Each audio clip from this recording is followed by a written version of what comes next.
I'm very honored to add a few thoughts on Tony's particular life with the Callahan family, and I do so, as Jeff said, on behalf of all the Callahans, each of whom loved Tony as much as I do. I want to just pause for a minute and thank all of the Callahans who helped me with the comments, and most importantly, my husband, Jeff, because these words are as much his as they are mine. And if any of you know Jeff Callahan, that's saying a lot, because putting pen to paper is not something he relishes doing. Tony literally took our family by storm about 11 years ago, and he established himself, and it'll be no surprise to any of you, from day one as a central and a much beloved member of the Callahan clan. His indoctrination into our family was nothing short of really unforgettable and hilarious. Tony met all of us at a Callahan Thanksgiving dinner, which is always a rather raucous and always a wine-fueled gathering of 20 or more people. A lesser man would have run for the hills immediately, particularly as there was some potentially scandalous groping of him by one of his soon-to-be brothers-in-law, who will remain unnamed for now. But Tony embraced the scene. He laughed along with us. And by the end of the night, just as he did with that crowd on stage, he had the Callahan crowd in his back pocket. And the rest, as they say, is the great history of Tony as an esteemed member of the Callahan clan. The magic of Tony, I believe, is his innate curiosity, his joy of life that he possessed, which led him to reach out to people, all of us here and thousands, if not millions more, and his sheer magnetism and authentic personality that made people want to stay in his light. My husband Jess says that once Tony entered your world, you felt as if he'd always been there and he always would be. But as with any magic, it takes work to create this kind of impact on people. We don't talk about that, but Tony really worked hard at building and sustaining his relationships. He just simply made it look so effortless and easy because he did it with so much joy and delight. A family joke over the years, just like everybody here has the joke that they were Tony's best friend, the joke in our family is that Tony is my mother-in-law Joan's favorite son. It may be a joke, but there's a lot more than a dose of truth in it. I never heard Tony call Joan by any other name than Mom, and he always treated her with that respect and that love.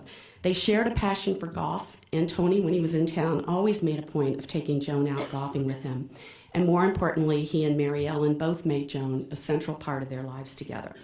Uncle Tony, to the Callahans, also quickly became a favorite of a whole brood of new nieces and nephews who reveled in his attention and who adored him unconditionally.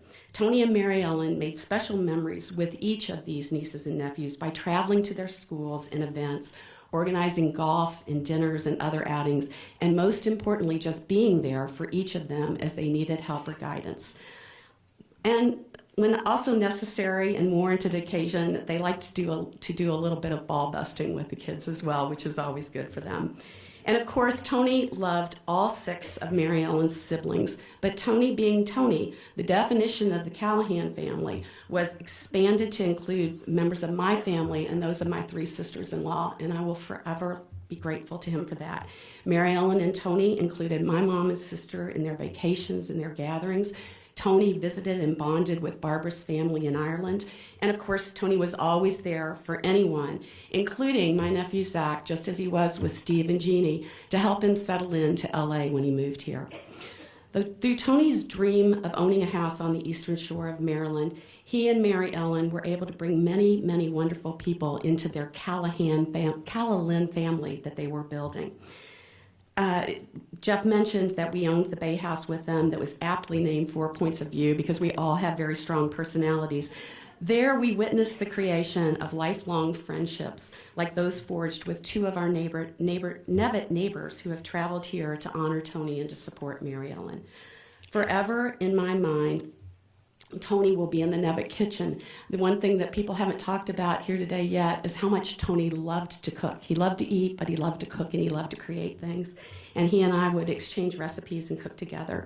So I will forever remember him slinging hash in the kitchen, grilling ribs, or making clam casinos with Mary Ellen as his chief sous chef and chopper, of course. Tony also liked to sit in with the local musicians. Many of you saw him do that in Nevitt. He loved chillaxing in the pool. And even on the rare occasion, and usually not under too much duress, he'd hop on the Kubota tractor and he'd stack a little wood. Tony's life completely disproves the old adage that blood is thicker than water. While Tony's abiding love for his children and the whole Lynn family were always his top priority, Tony's big, big heart allowed him to grow a family far beyond these blood ties. For his whole life, Tony made family, not just friends. He made family, not just friends. Look around you today. How many of the people gathered here do you know only because Tony brought you together? I bet it's a lot. Tony was a master at much, but nothing more so than building a collection and a community of wonderful people. And my other bet is that because of your love for Tony, and of course, a little because he had exquisitely good taste in his friends and family, we will all remain in one another's lives for a long, long time.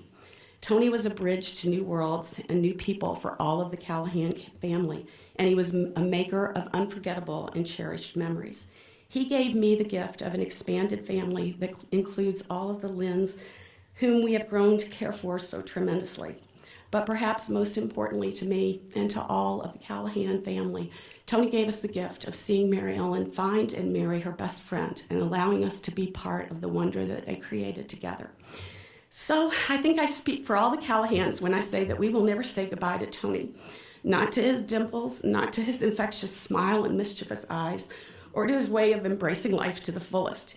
He will be with us always, and through the friends he's helped us make and through the bonds between the families that he's created, Tony will live on. Thank you.